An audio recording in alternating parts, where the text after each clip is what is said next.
Hörmətli izləyicilər, bir müddət əvvəl biz Bakı şəhərində yerləşən Eurohome tikinti materiallarının satış mərkəzi haqqında silsilə reportajlar hazırlamışdıq.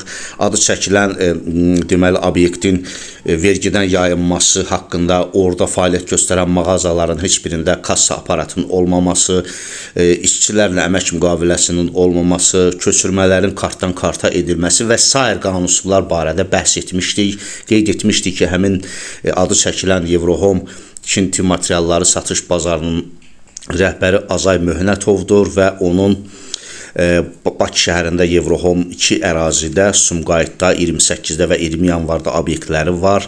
Onlar haqqında da növbəti verilişimizdə sizlərə təqdim edəcəyik və həmin məsələ ilə bağlı vətəndaşa həmən yəni ziyan vuran bu şirkətin satış bazarında ziyan vuran şəxsin şikayəti var idi, o şikayəti çatdırmışdı və burada əsas məsələ ondan ibarətdir ki, vergidən küllü miqdarda yayınmalar baş verir. Buna görə də vətəndaş bir neçə müraciət göndərib bizə, o müraciətləri sizin diqqətinizə çatdırırıq. Deməli, vətəndaş telegram vurub Azərbaycan Respublikası İqtisadiyyat Naziri cənab Mikayıl Cabbarova, Göyçay rayon Bığır kənd sakini Maylov Çingiz Sabiroğlu tərəfindən telefon nömrəsi 050 232 66 91. Cənab Nazir, sizdən xahiş edirəm, məni Dövlət Vergi Xidmətinin rəisi Orxan Nəzərli ilə bir yerdə şəxsən qəbul edəsiniz. Vətəndaş İqtisadiyyat Nazirliyinə gedib Dövlət Vergi Xidmətinin rəisi Orxan Nəzərlinin qəbuluna yazılmışam deyir. Telegramlar vurmuşam. Mənim mobil telefonuma zəng edib deyirlər ki, Orxan Nəzərli qəbul etmir. Digər əməkdaşın qəbuluna gələ bilərsiniz. Mən də bundan imtina etmişəm. Yəni, digər əməkdaşla görüşməkdən imtina etmişəm. Mən imtinamı da əsaslandırdım ki, mən mütləq Dövlət Vergi Xidmətinin rəisi Orxan Nəzərlinin qəbuluna girməliyəm. İndi İqtisadiyyat Nazirliyi bunu əlində əsas tutaraq mənə qarşı istifadə edirlər. Bəli, mən imtina etmişəm, ancaq digər əməkdaşla görüşdən imtina etmişəm. Mən demişəm ki, məni rəis Orxan Nəzərli ilə görüşdürün, o məni qəbul etsin. Bugün də həmin fikirdəyəm. Bundan sonra bir neçə istiqamətə məktublar göndərmişəm. Heç bir cavab yoxdur. Cənab Prezidentə bir neçə dəfə telegramlar vurmuşam. Hələ ki, heç bir nəticə yoxdur. Dövlət Vergi Xidmətinin rəisi Orxan Nəzərli vətəndaşı qəbul etməkdən imtina edir, deyə vətəndaş bildirir və burada Prezidentə telegramda yazılır. Azərbaycan Respublikasının Prezidenti cənab İlham Əliyevə Göyçay rayonu Bığır kənd sakini Maylov Çingiz Sabiroğlu tərəfindən telefon 050 232 66 91 Eurohome sahibi sahibkar Azay Möhnətov Dövlət Vergi Xidmətinin rəisi Orxan Nəzərli ilə birləşərək küllü miqdarda vəsaiti vergidən yayındıraraq dövlətə ziyan vururlar. Telegramda daha sonra yazılır. Belə sahibkar Azay Möhnətovun Eurohome tikinti materialları bazarında işləyən mağazaları dövlətə vergi ödəmirlər. Mağazalar kassa aparatı olmadan işləyirlər. Mağazada işləyən işçilərlə əmək müqaviləsi bağlanmır. Pullar kartdan karta ötürülür.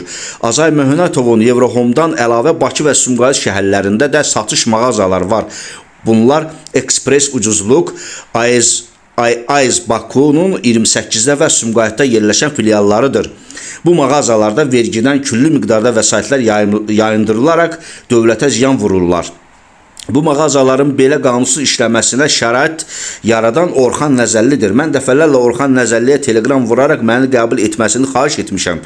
Lakin bu müraciətlərim cavabsız qalıb. Əvəzində məni hansısa bir məsləhətçi qəbuluna yazılmağımı bildirirlər. Buna əsaslanaraq mən deyirəm ki, Orxan Nəzərlinin Azay Möhnətovla şəxsi əlaqəsi var. Belə olmasaydı Orxan Nəzərli məni qəbul edib əlimdə olan sübutları ona şəxsən özünə təqdim etməyimə şərait yaradardı. Odur ki, sizdən xahiş edirəm, məni Orxan Nəzərli ilə birlikdə şəxsən özünüz qəbul edəsiniz deyə vətəndaş cənab Prezidentə müraciət edir. Orxan Nəzərli Azay Möhnətova vergidən yayınmaq üçün şərait yaradır. Bakıda 2 yerdə Eurohome'un deməli yeri var. Orada yayınır Eurohome, əlavə 28-də 20 yanvar metrosunun yanında Sumqayıtda yerləşən ucuzluq mağazalarına da vergidən yayınmaq üçün yaşıl işıq yandırır.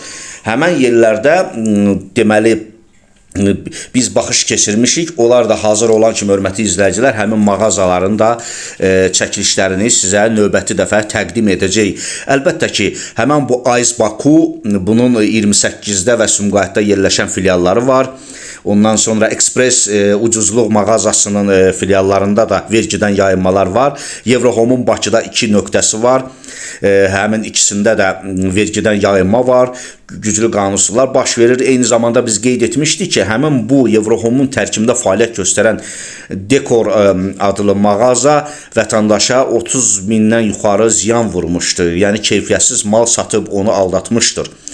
Və bu gün də həmən dəymiş ziyanı ödəməkdən imtina edir. Növbəti çəkilişlərimizdə biz həmən onu deməli onların mağazasında işləyən belə deyək də o ustanın gəlib Göyçayda bunu öz gözləri ilə görməsini əks etdirən sujeti də sizə təqdim edəcəyik.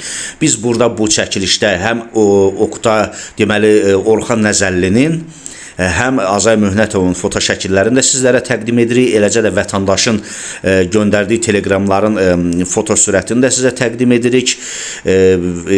İqtisadiyyat Nazirliyinə, Cənab Prezidentə göndərilən teleqramlardan söhbət gedir və növbəti dəfə başqa bir müraciətini sizlərə təqdim edəcəyik. Ümumiyyətlə, bu səpkidə bizim əlimizdə müəyyən faktlar var, ancaq araşdırmalar aparmaq lazımdır. Bəli, adı çəkilən deməli sahibkarlıq mərkəzləri həmən bax o belə deyək bazarlar küllü miqdarda dövlət vəsaitlərini vergidən yayındırırlar, onu ölkədən çıxarırlar, yoxsa başqa yollara xərcləyirlər. Hər halda bu kölgə iqtisadiyyatıdır və dünyada belə deyək də inkişaf etmiş ölkələrdə yeri gəlmişkən biz də hüquqi dövlətik, hüquqi dövlət qurmaq istiqamətində inamla addımlayırıq və bu istiqamətdə də dövlət başçımızın təsirli tədbirləri var, konkret tövsiyələri var, tələbləri var ki, vergidən yayınmalar olmasın, vəsaitlər dövlət büdcəsinə ötürülsün, dövlət büdcəsindən səpinmalara yol verilməsin və nəzərə alaq ki, bugün ölkəmizdə aparılan abadlıq quruculuq işləri, Qarabağın yenidən tikilib təhvil verilməsi istiqamətində bütün bunlar hamısı dövlətin öz imkanları hesabına edilir. Və vergidən yayınmaq böyük cinayətdir. Çünki vergi bizim gələcəyimizdir. Dövlətin maliyyə sütununun gücləndirilməsidir. Dövlətin büdcəsinin gücləndirilməsidir. Gələcək nəsillərin orada payı var. Ölkədə fəaliyyət göstərən belə deyək ki, insanların əmək haqqısının formalaşması deməkdir. Bundan yayınmaq çox ciddi cinayətdir, ciddi qanun pozuntusudur və buna görə də biz müraciət edirik Baş Prokurorluğa, Baş Prokuror yanında Korrupsiyaya qarşı Baş Mübarizə İdarəsinə, Dövlət Təhlükəsizlik Xidmətinə, Daxili İşlər Nazirliyinə və sair aidiyyatı qurumlara təbii ki, başda Cənab Prezident olmaqla ki, bu məsələni araşdırsınlar və bu adı çəkilən obyektlər barəsində tədbir görülsün və yaxın günlərdə biz bu səpkidə yenidən araşdırmalarımızı davam edəcəyik. Həm AIS Bakunun filialı, həm Express ucuzluq və Eurohome haqqında yenidən informasiya verəcək və yaxşı olardı ki, Dövlət Vergi Xidmətinin rəisi hörməti Orxan Nəzəlli vətəndaşı qəbul etsin. Vətəndaşla qəbuldan yayınmasın. Bəli, vətəndaşdan qəbul etməkdən yayınırsa, vətəndaş haqlıdır ki, onda şübhə yaranır ki, yəqin Azay Möhnətovla əlbirdir vergidən yayınma məsələsində. Bu qanunsuzluqlarda yəqin Orxan Nəzəlli əlbirdir. Vətəndaş əlbəttə ki, ona qarşı olunan bu soyuq münasibət bu nəticəyə gəlməyinə səbəb olubdur. Bizi izləməkdə davam edin. Burada adı çəkilən bütün şəxslərin, bütün tərəflərin mövqeyini məmnuniyyətlə dinləməyə hazırıq. Həm Eurohome, həm adı çəkilən satış mərkəzlərinin, həm hörməti Orxan Nəzəllinin və sair şəxslərin də mövqeyini biz dərc etməyə, işıqlandırmaya hazırıq. Bizi izləməyə davam edin, ardı var. Əlavə bizim sizinlə bu istiqamətdə yeni reportajlarımız olacaq. Hələ ki bu qədər, sağ olun, sağlıqla qalın.